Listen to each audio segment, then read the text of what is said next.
so that we can then get on with the press conference immediately. Pas là, monsieur, pas là. Les écouteurs se trouvent là, sur ma gauche, à ma gauche, voilà.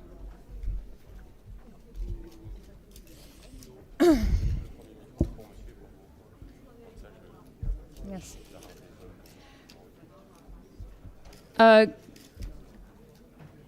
Starting at the far right is Miss Carmen Martin. Sitting next to her is Vera Belmont, the French co-producer of Bayan. Seated next to her is Philippe Salvador, the leading actor of the film. And in case you hadn't recognized him, Lino Brocka.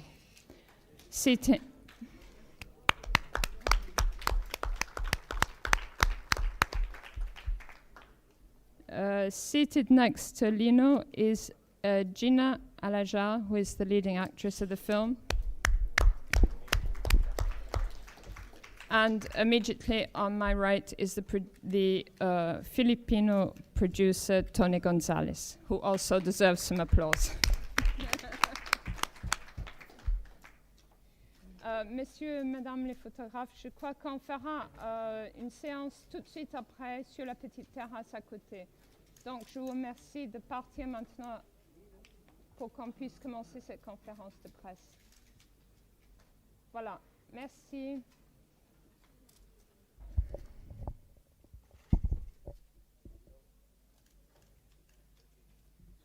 Messieurs les photographes, et après, on fera après sur la terrasse dans le soleil, ça sera beaucoup plus joli.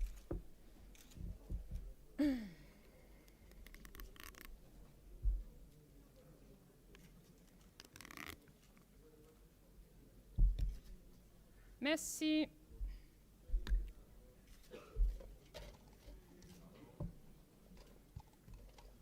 Maybe you want to pass along some water. Okay?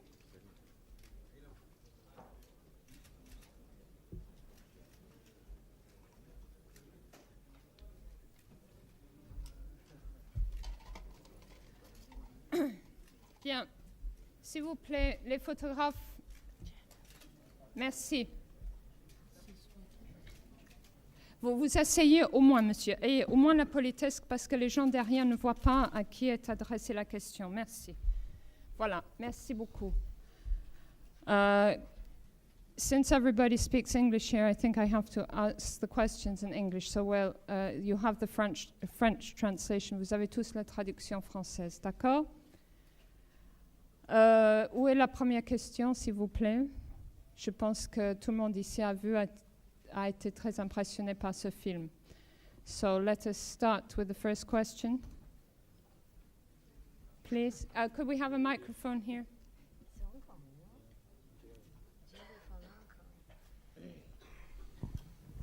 In the official catalogue given out by the festival, it was stated that the producer on the side of the Philippines is in fact part of the Aquino Foundations. Perhaps Mr. Brocka can explain to a certain extent further details to this. I think Mr. Gonzalez should answer that question, the producer. Mr. Gonzalez, who is the producer, will answer. Sorry, no, you have to take mine, I'm sorry. Yes, in fact, I am associated with the Aquino Foundation as the president of the foundation. And originally, this was to have been a production of the foundation. But subsequently, at an executive committee meeting, after the communication had already been sent here for the program, we decided not to continue with the direct association with the foundation, but simply through me. Une autre question par là, non? There? Well, since we started talking about on the production level, maybe we should also find out, this is the first film you have produced, and I think it's rather would be interesting to know how you became, or why you decided to become involved in the production, a successful Filipino businessman becoming involved in what will undoubtedly be a controversial film.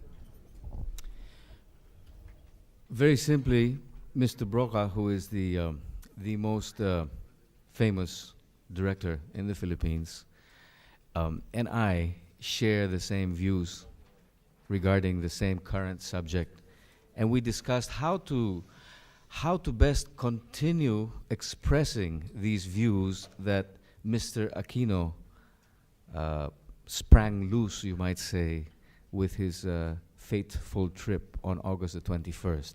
And so we decided that we would, 1983, and so we decided that we would combine with this first of several films that need to say the statements that must be made regarding the current subject. And so therefore, we collaborated on it. It's purely his work, really. I stand behind the scenes. Questions there? Micro, s'il vous plaît, ici, au troisième rang. Did you have any problem with the censorship during shooting or after to take the rushes out of the Philippines? No problem with the censors because we kept it a secret from them, the filming of the movie, and we never submitted it for their approval. The movie was brought out of the country illegally. We smuggled it out because they will never approve it. So we have no problems with them whatsoever. We should point out that it is also a French co-production, which may facilitate those sort of matters. Another question here?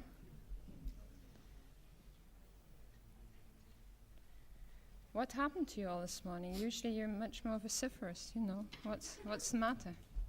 You all, could we have the microphone, please? How did you manage to keep it so secret?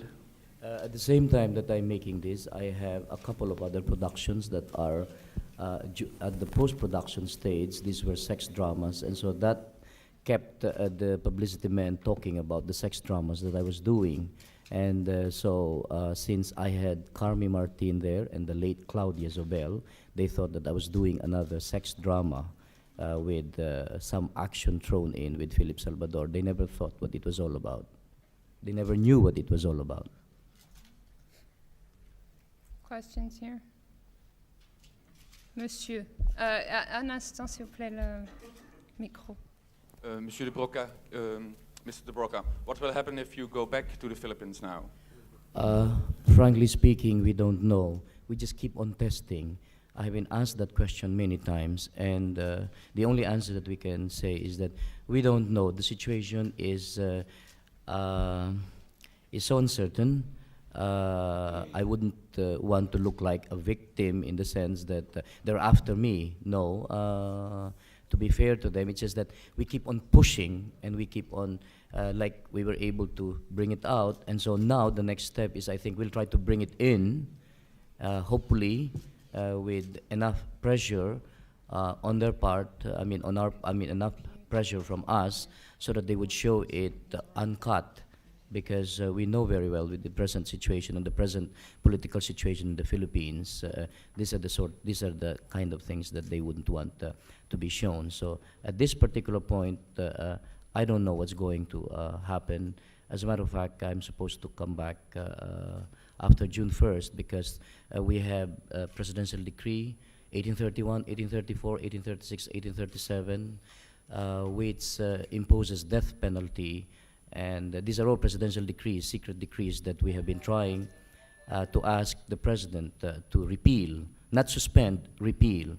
It gives him power to impose death penalty and life imprisonment for those people who are, whom he suspects of being subversive or involved in activities that tend to incite people to rebellion. And you have no access to lawyers, and no writ of habeas corpus.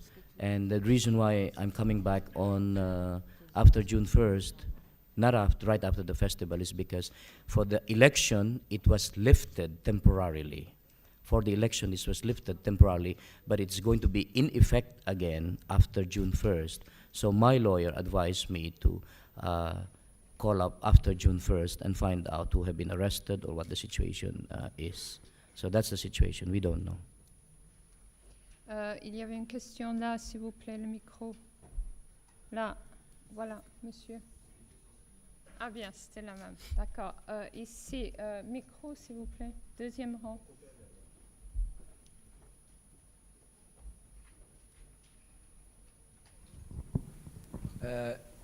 Il semblerait que comme Jean Renoir ou Samuel Fuller, vous êtes un cinéaste qui aime tous ces personnages, même si ce sont des crapules, même si ce sont des hommes politiques que vous n'aimez pas idéologiquement. Quand vous les faites tourner, vous avez un réel amour pour vos personnages. Et je voudrais savoir si vous faites cela pour éviter trop de caricatures, pour éviter la caricature. Like Samuel Fuller or Jean Renoir, you seem to have a real love for the characters you portray, even if they're really very nasty sort of people, gangster type people. And is this qu'est-ce que tu as? Je m'excuse comme je note plus les a way choses. for have not caricatures. Yes, a way of not caricaturizing the person. With the characters that you meet, with the people I work with, and with the present situation, we can't afford to make caricatures. You're talking about, for example, even for the gangsters, I think it's a question of having respect for the characters that you are working on. Bien.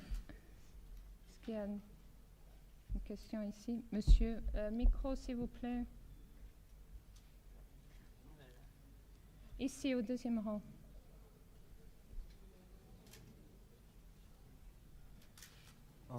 This is a question for Mr. Salvador. You have for a number of years now collaborated with Lino Brocka on a number of films. Many of those have been shown in Cannes, like Jaguar and Bona. Now, with this film, Bayan Code, if you look back at the past and at this film now, is there any difference, or have you grown used to it? I mean, can you tell us something about what it was like working on this film compared to the previous film before? La question était que Monsieur Philippe Salvador a travaillé beaucoup, a collaboré beaucoup avec Lino Brocka dans les films tels que Jaguar. Et maintenant, il travaille dans ce film-ci. Et quelle a été la différence? Quel a été ce travail, s'il y a eu une différence d'approche? Well, I think it has more mature now than Jaguar and Bona, and I'm quite happy about it.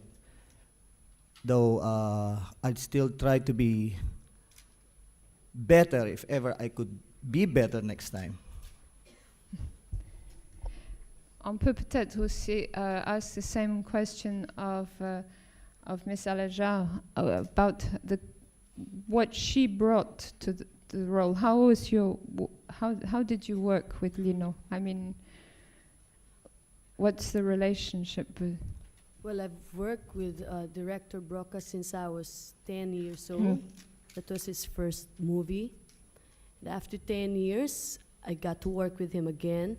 And all I can say is that if you're working with one of the best directors in the Philippines, if not the best, if not one of the best, really the best director in the Philippines, how can one fail? Very nice. Voilà, une question là, s'il vous plaît. Allez-vous faire dorénavant pour pouvoir continuer à tourner aux Philippines si ce film est interdit? How are you going, Mr. Brocka, how are you going to manage to work from now on in the Philippines if this film is forbidden, censored? How will you manage to go on working in the Philippines if this film is banned by the censors? I have been banned before, so we just go on. I mean, there's no reason for us to stop. If they ban me again, then we'll try again and try again. I mean, we can't afford the actor just because they ban you once, twice, you stop. Otherwise, we'll never be able to do anything. They say that the lawyer says that when we smuggled the film out, it was a clear violation of the law. And the answer to that is that if we follow their law right now, the existing law, then we'll never be able to do anything. So it is, I will never be able to do anything sensible. So to be able to do anything sensible and at least worthwhile is to break the law. So I suppose we'll just keep on breaking the law, and God damn them. That's all I can say. Monsieur. Je crois que vous avez été très marqué par le film noir américain, et je voulais savoir si dans ce film-ci précisément vous avez subi l'influence de Fritz Lang, et je pense surtout à Fury et à J'ai le droit de vivre, deux films américains de langue d'avant-guerre. I believe that you've been very impressed by the American film noir. In particular, I'm thinking of Fritz Lang and Fury, made before the war. Is this so? I have a confession to make. Until Pierre Richon told me that it was film noir, I never knew that it was film noir.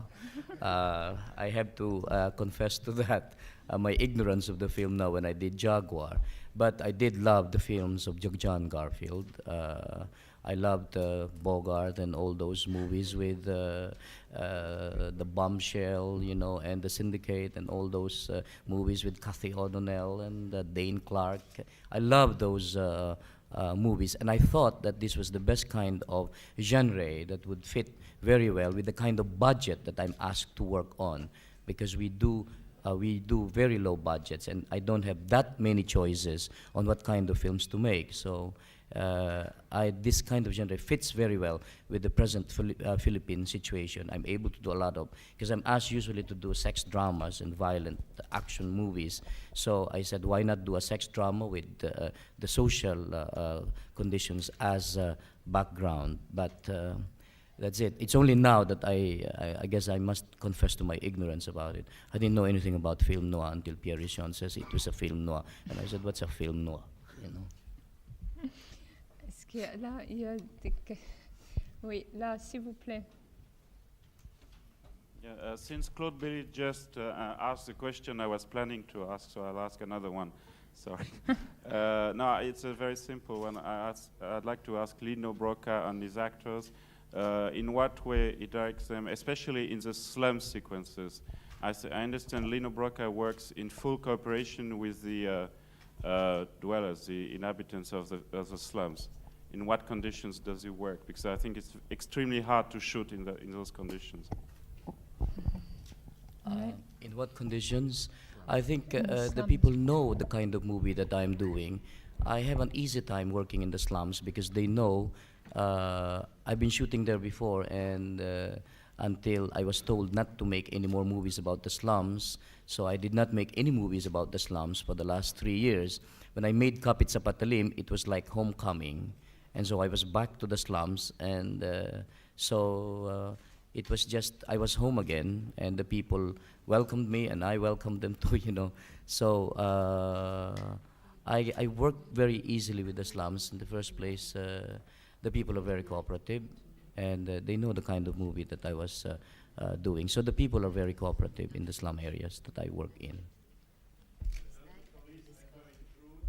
Shooting?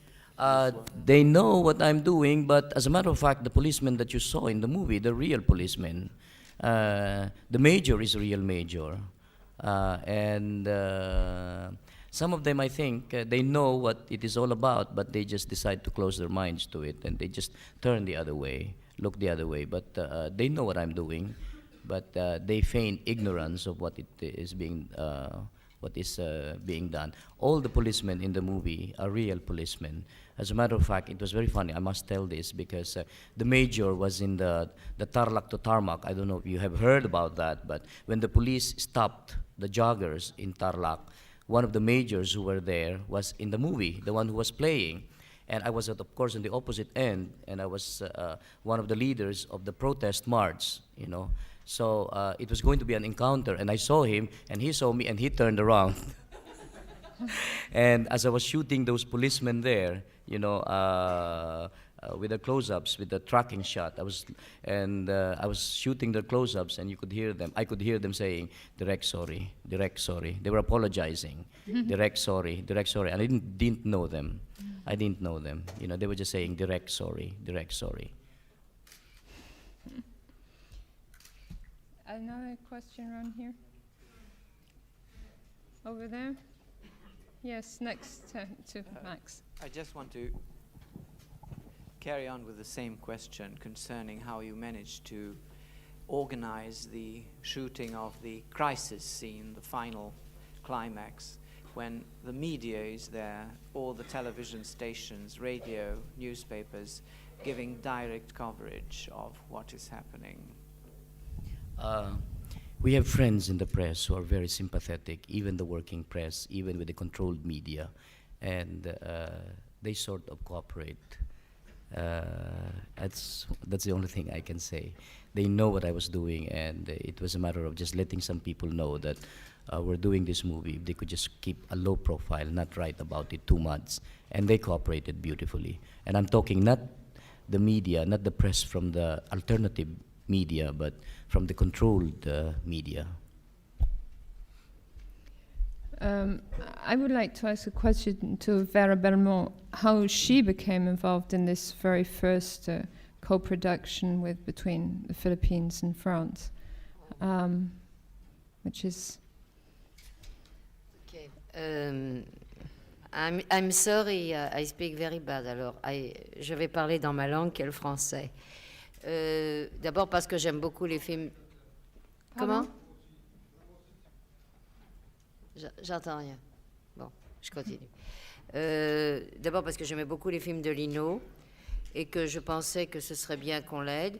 Et puis parce que ces derniers temps, c'est vrai que bon, je suis un peu déçue par la production française qui, à chaque fois qu'on m'apporte un sujet ou que bon, c'est toujours un petit peu sans grand-chose derrière. Je trouve par exemple que dans les films de Lino et particulièrement dans celui-là, il aime tellement les gens. Et ça a tellement de racines, pas seulement au premier degré, puisque au premier degré, bon, c'est de l'action, ça bouge, c'est dynamique, et que derrière, il y a toujours une espèce de vraie émotion, que je me suis dit, bon, ben alors, puisque on ne me propose pas, on ne m'apporte pas des choses aussi fortes, alors Lino Brocka ou d'autres gens, après tout, c'est international. Quand c'est un film qui est très bien, il va pour tout le monde. Voilà pourquoi je suis rentrée dans cette coproduction. Merci. She made a lot of compliments about you. No, the microphone. I try in English. In your film is always a sequence of violence are wonderful. I want to know, how do you organize this sequence? Do you shoot with 2 cameras? Because in the editing we see many things who happens. Or do you shoot with 1 camera? Do you prepare with the actors many repetition, or you less like an improvisation in it? When you make a Filipino movie, you have to minimize or try to economize with your raw materials. And so shooting with 1 other camera would mean an extra cost of production. So unless it's really, really necessary, then I don't shoot, because that's going to be an added cost of production. I rarely shoot with 2 cameras, unless it's a big, big scene. And then I compute how much it would cost, et cetera, et cetera. But otherwise, I shoot only with 1 camera. I do rehearse with my actors, but I do not want them to spend so much energy. It's not so much a question of rehearsing, but of them getting into the role and understanding and creating the character that they are portraying. They have to love the characters that they're playing. They have to know what the characters are fighting for. It has to be them. So it's a greater part of the direction, of my directing them, is motivating them, giving them that kind of, electricity. It is why it's so tiring sometimes. You have to, it's trying to get into them. Thank you. And particularly in the last scene, is that how did you work on that last scene, which is? Well, just like the way I've always worked in the other scenes, I don't think that was any particularly different from the other scenes, just because it was a violent scene. The quiet scenes between Philip and Gina required as much intensity as much energy that afterwards it becomes. As a matter of fact, the actors find it harder to work on the quiet scenes. The scenes between the 2 of them, and they were just because they have a tendency, Philip especially and Gina, when they get into the role, they tend to the tears start to come, and I tell them don't, You know, and it's terribly difficult because they build themselves up to opposition, and you tell them, it's there, and you tell them, don't. I don't want the tear coming out, you know, and it's terribly difficult, and I sympathize with them because afterwards their feet are like that, you know, and their hands are like that. Yes, please. Are we right in making two assumptions from all the things you've said? Number one, that you yourself and your friends are just the tip of the iceberg of a large and active movement of a political nature. And number two, that you consider film as a political tool. Yes, I shall make no bones about it. Artistic considerations in making this movie is a second priority for me, for this particular movie. Making the movie was some sort of a protest. I wanted to make use of film. We are exhausting in the Philippines right now. We are exhausting all possible means, all possible methods to express our disgust, our protest against the present government. We want them out, and so we're utilizing every available means, whether it be just holding that sign, whether it is, you saw it in the movie, whether it's just honking your cars, the noise barrades, waving a flag, throwing confettis, joining marches and demonstrations, whether it is just wearing a pin or wearing a yellow t-shirt or singing the song, anything. Comics, I felt that since I'm involved with the Concerned Artist of the Philippines, precisely we organized the Concerned Artist of the Philippines, organizing not only directors, but writers, painters, sculptors, musicians, composers, everybody into one big organization, because we realized that to act individually is nothing, would be useless, would be futile. We realized that, I thought, that by just not cooperating with the government, in not making movies sponsored by them, it was enough. I was clearing my conscience. It was only later that I realized, particularly after the assassination of Aquino, I realized that to act individually is futile. One must form solidarity with the other groups. And so the artists decided to band themselves together, organize themselves, and now we go into multi-sectoral rallies, and we clear it, that the sector of the artists are now one, with the workers, with the teachers, with the medical profession, with the students, in denouncing the U.S. Marcos regime. And we are going to use every available means. And this particular movie was made specifically for that, to embarrass the present administration from this part of the world, to exhaust, to do it not only in the Philippines, but outside. This is exactly why the movie was sent here, because I know that they react, that they are affected by the world press. By that, I mean Imelda and President Marcos. They are affected by this. The world press somehow affects them. And so I said, the fight should not just be in the Philippines, but outside. And so if a movie can do this, why not? If a movie can do this, why not? Might as well make use of it, because the movie is the very thing. I mean, you know, the movies that they've been trying to present is what? They told us that our job is to entertain. They have told us that their job is to entertain, not to get involved in the politics of the country. But I can't help but get mad, because when they have the Manila International Film Festival, and when they do all those things, and now that the Philippines is in debt for 34.5 billion to the IMF and World Bank, they tell us that we should not get involved with the politics. That is our money that is being used. And God, I'm sorry. So I hope that answers the question. I'm sorry.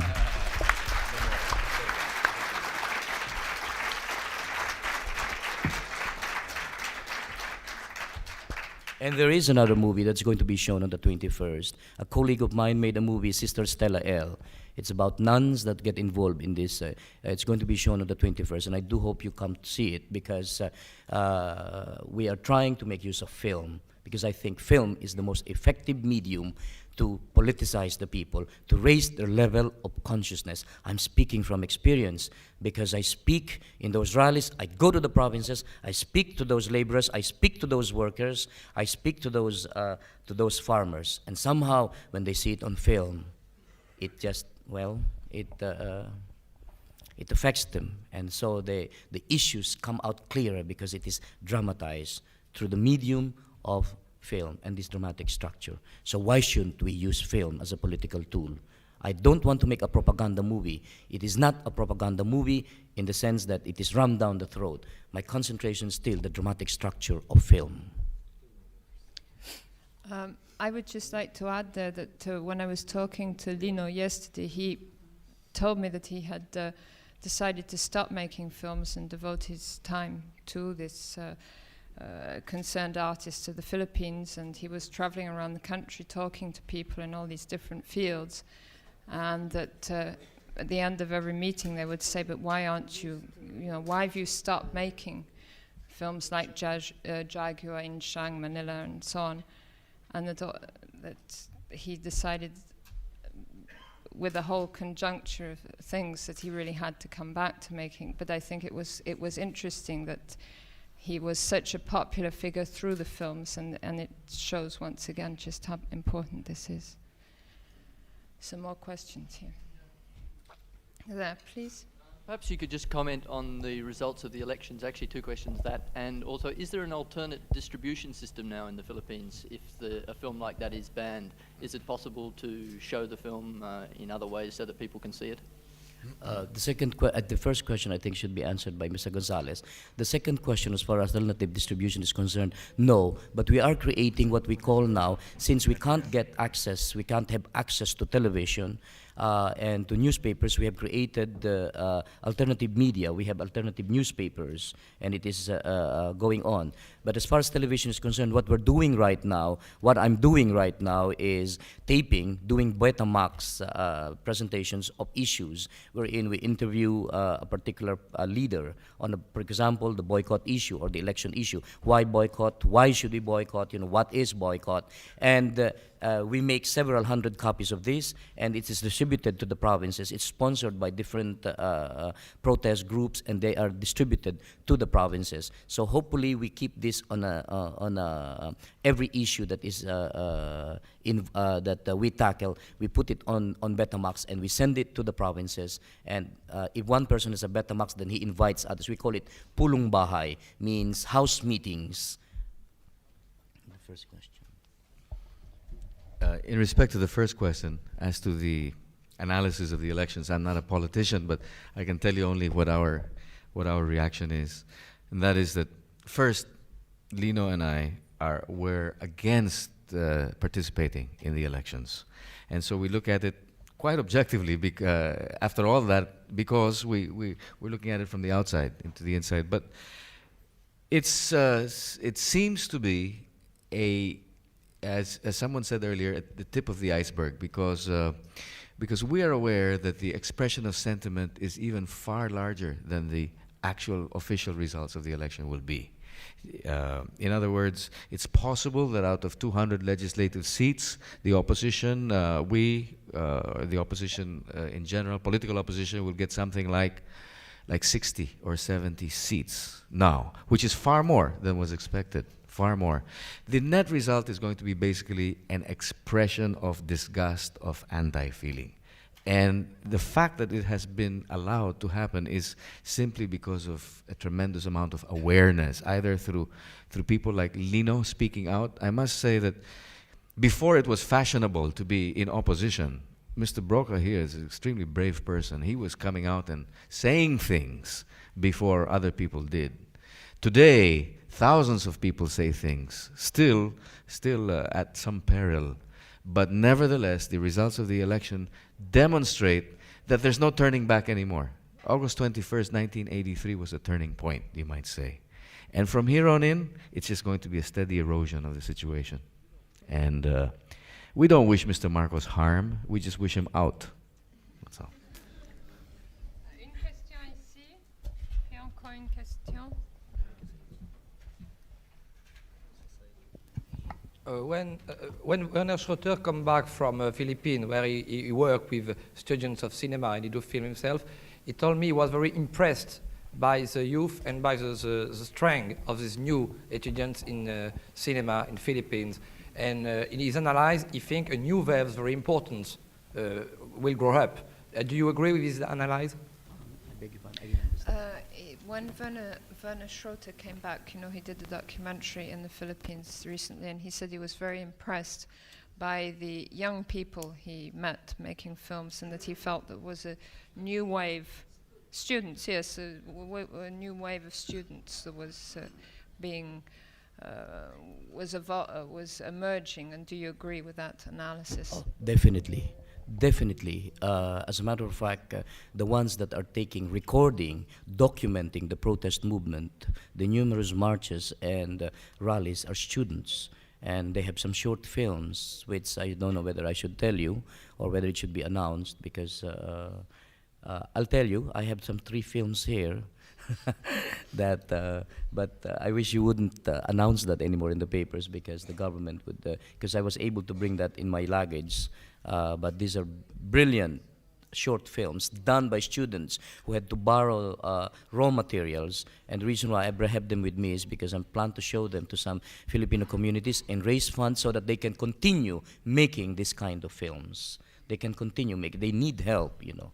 So that's why I agree very much with that analysis. Lino, may I retell how the anxious moments in leaving Manila with his films in his luggage?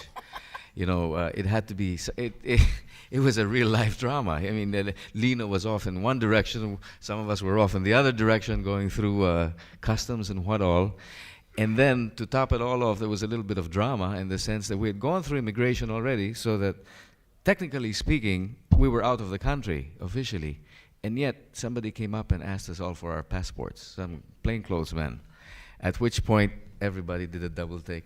Lino went off in another direction, but the films are here. Well, that's good. One more question before we break up. Pas de questions? No, yeah, here, please. Can we have that? Je préfère la poser en français parce que pour l'anglais je suis pas très fort, mais. Vous parlez dans le micro, c'est oui, ça, formidable. Je voudrais demander à Lino Brocka pour la fin du film, les 5 dernières minutes. Est-ce qu'il veut privilégier l'acte et se faire justice soi-même avec la fin quand il tue l'ex-patron de l'usine? He wanted to ask you a question about the last 5 minutes of the film. And did you want to sort of privilege the act, and the main character would be justice to himself? What was your sort of interpretation of the ending of the film, the last 5 minutes with the death of Philippe and the other people? With the death of the interpretation, I don't know. I mean, it was just the whole movie, that whole scene was, I suppose, the whole movie is, it's a cry for justice. This is what we're fighting for right now back home. After the assassination of Nino Aquino, there was a movement organized called Justice for Aquino, Justice for All. Everybody is involved in that. We're asking for justice not only for Aquino, but for all victims of repression, victims of salvaging, victims of harassment, victims of this particular administration. And so the whole movie was about that. It was so little that they were asking for. And I thought when the irony of it in the last scene is he's asking for so little, and he says, and one of the characters says, what is he asking for? Why did he turn like that? Because he's asking for the same things that we are all asking for. And he says, what is this? And then the answer was justice. This is what the Filipino people are asking for right now, justice. And that justice can only happen with a change in the government, because the present administration can never give justice. And we realize too that that justice will never be given to us. They will never allow it. Because they will definitely try to stay in power. And so we realize that we have to do it ourselves. And so it is the people coming out now as dramatized in this particular film, with this particular story. I have to dramatize that call for justice, that cry for justice with the death of the role that Philip is playing in the movie. And I thought that that was the most effective way of dramatizing that cry for justice. Well, I think on those words we should thank everybody at the table for being here with us today. Thank you very much.